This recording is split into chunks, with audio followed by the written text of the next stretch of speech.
Online now, I've got a gentleman who definitely has served as apprenticeship. He has played with many, many bands over the years. An incredibly highly accomplished musician, multi-instrumentalist indeed. Not alone that, a fine singer, live entertainer, and also a record producer and a studio producer of the highest calibre. And it's great to say hello to him once again, who's staying safe and staying well. Stephen Smith, great to speak to you. How are you, Stephen? I'm very well, Jerry.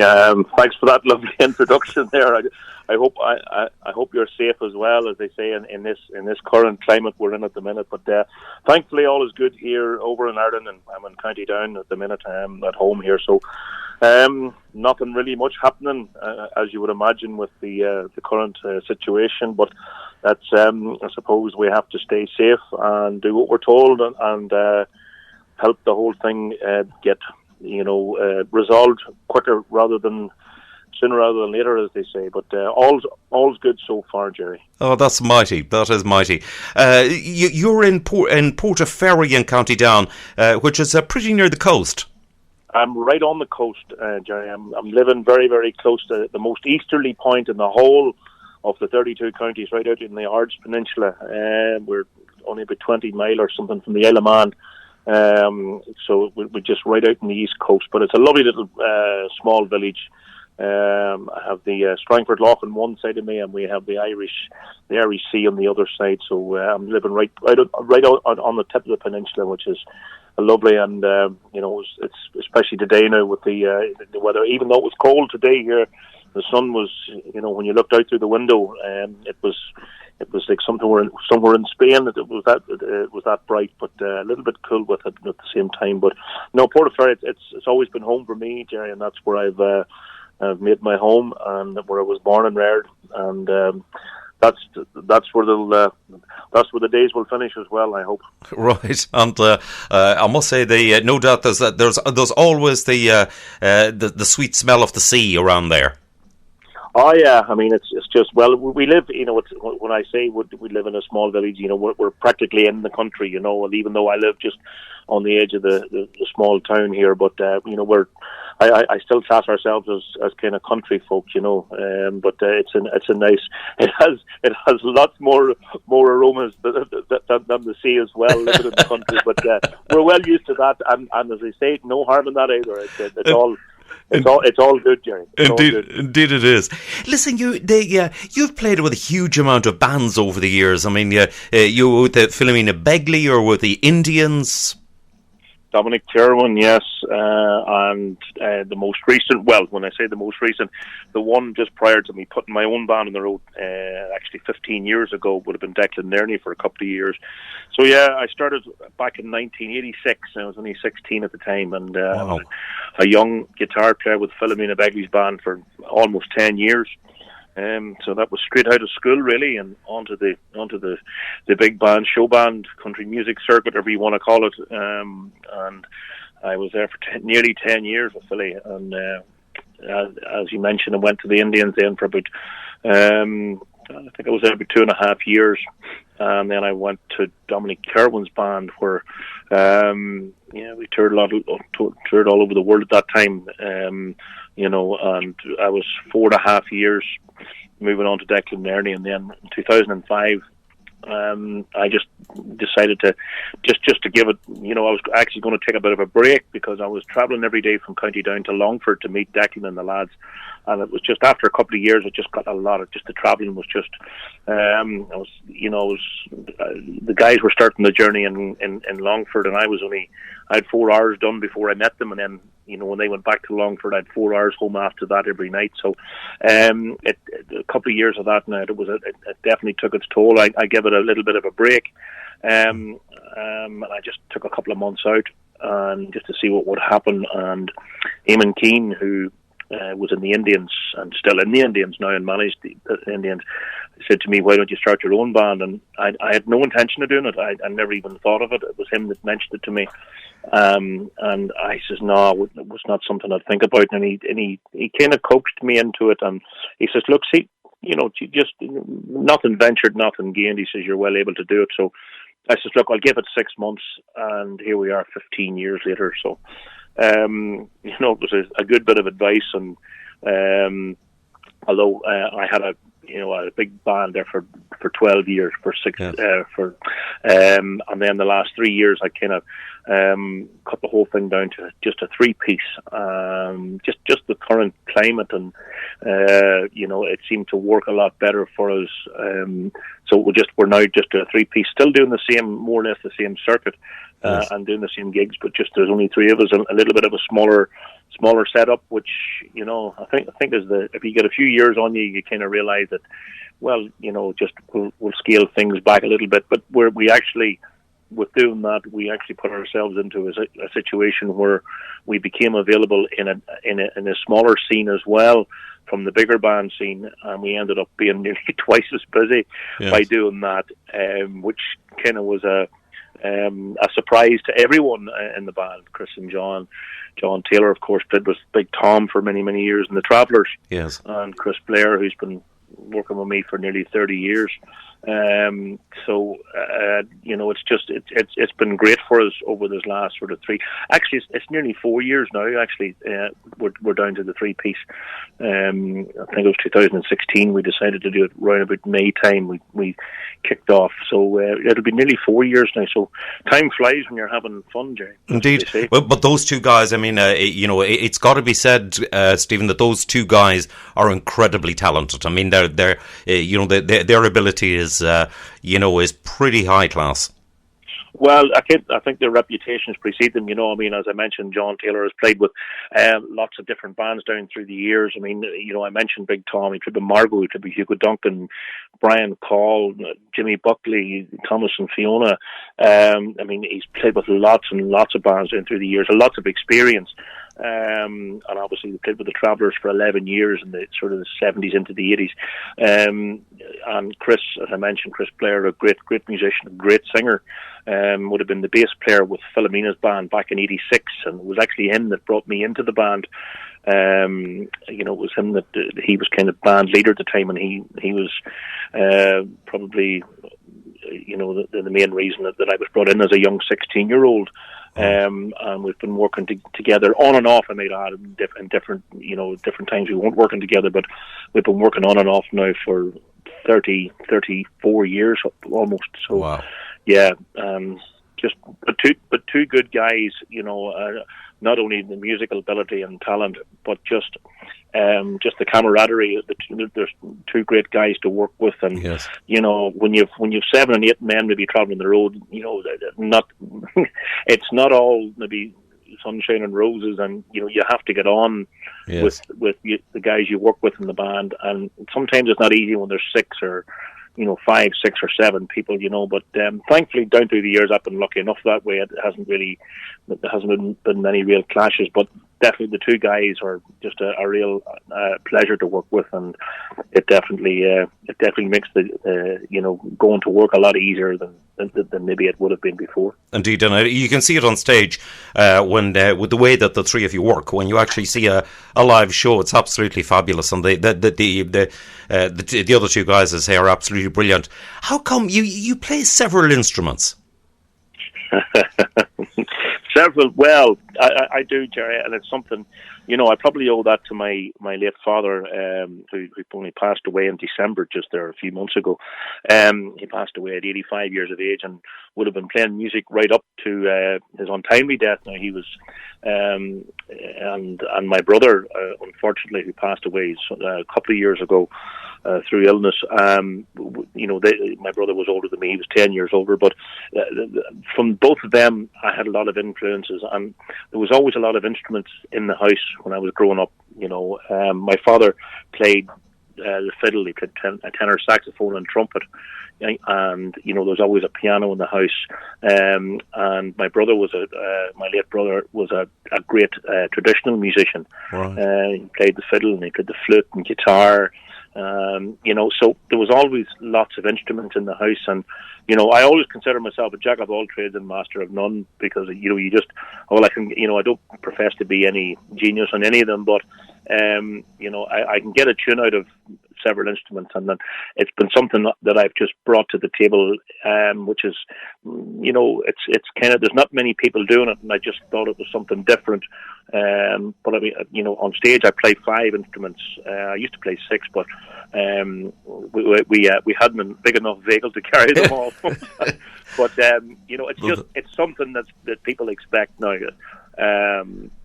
So when they come to see the Stephen Smith band, and likewise with the lads. I mean, even Chris is playing 4 instruments, John Taylor is playing 3. So between the 3 of us, we have 11 instruments on the stage. But it's just something we actually enjoy. It's just, and it creates a different sound, and we can cover a lot of different genres. I mean, we even, we're basically a country music band playing country and a bit of country and Irish and the American country, and we're doing some of the Irishy stuff as well. But we can cover some of the pop stuff, and even doing a lot of the Glenn Miller stuff, because we have 2 tenor saxes in the band. So it's quite a versatile trio, if you like. But it's just something that we do. We don't even think about it anymore. We just, until somebody points it out. But it's I did try to leave a few of the instruments at home, just because I thought, there's no call for this. But you do realise that when you go out to the gigs and the shows, people say you didn't bring this or you didn't play that. So it shows that the people appreciate what you do. Indeed.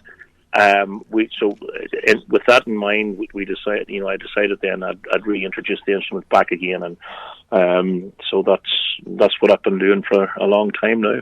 Yeah, indeed, and I'm not sure about the Master of None. I mean, it's pretty impressive, to be absolutely honest, Stephen. It really is. Well, I don't know about that. Listen, you've done your most recent work was you did the vocals on a song written by Georgian Mogi, a song for Francie. Yeah, Francie Donnelly, a singer and musician here from Northern Ireland. Sadly, Francie is not too well, and there was a song written for him by Jordan Mogi, and it kind of just summed up his current situation. And this, the song is called "I'm Only a Memory Away." So it's very, very poignant words. Very, you can get a lump in the throat type of, when you're thinking about it, because it is probably, coming towards maybe the final days, which everybody is aware of. It's no secret, and that's what it is. But the song was written, and originally it would have been probably maybe Francie to sing it himself, but it got to the stage where obviously with lockdown, etc., and the current situation, nobody could travel, and it just got too much, and then the lockdown put that the nail on that right away. But with the way a lot of us are working at the minute, a lot of musicians, we all can work. Well, I have a fully working recording studio and have done for 30 years, but a lot of guys that are working, in bands are able to do a lot of that with computers and stuff like that. We've been doing what we would call remote file sharing and recording. So the project was put together by a guy called Wayne Golden, a great guitar player, and they asked him to do it, to record Francie, but obviously that wasn't going to happen, and he got several different musicians. Al McQuilkin from Mike Denver's band played steel guitar on it, and Damien McGeehan from Daniel O'Donnell's band played fiddle, Jim McVeigh from John McNichol's band, and I hope I'm leaving nobody out, and Wayne himself played guitar, and they asked me to sing on it, which was a great honour to do that for a special situation and a special guy. But the song was put together. Everybody done a little bit. In 2 days, we were sent the track in one day, and the whole parts were sent back that evening. And Wayne put the whole thing together the next day, and the job was done in 24 hours. Wow! So the song went out. A nice little country song, written by, of course, the great Jordan Mogi, who's one of our homegrown songwriters and singers, songwriters, and musicians. A great young fella, great talent, for song, especially when you go into the real good old country music. I mean, Jordan just epitomizes of the old George Jones, Merle Haggard type stuff. So I mean, he wrote the song in that kind of genre. So it has turned out really, really well, and within 24 hours from an idea to the actual thing being more or less the end product, it was great to be involved with it. Fabulous stuff indeed, and look forward to playing that. We'll have it just after we finish chatting to you. So at the moment, that's what you're doing. You're the same as all the other singers, entertainers, musicians. The whole lot of us who are involved in the entertainment scene. We're not doing anything at the moment. No, it's quiet. Well, it's obviously it's not quiet. It's just zero. Yes. Obviously, and I do think, unfortunately, I think our business of entertaining will be one of the last businesses to reopen fully as we remember it, or as we would have known it. That's going to take a while. There might be some businesses reopen, key businesses, maybe shops and stuff like that.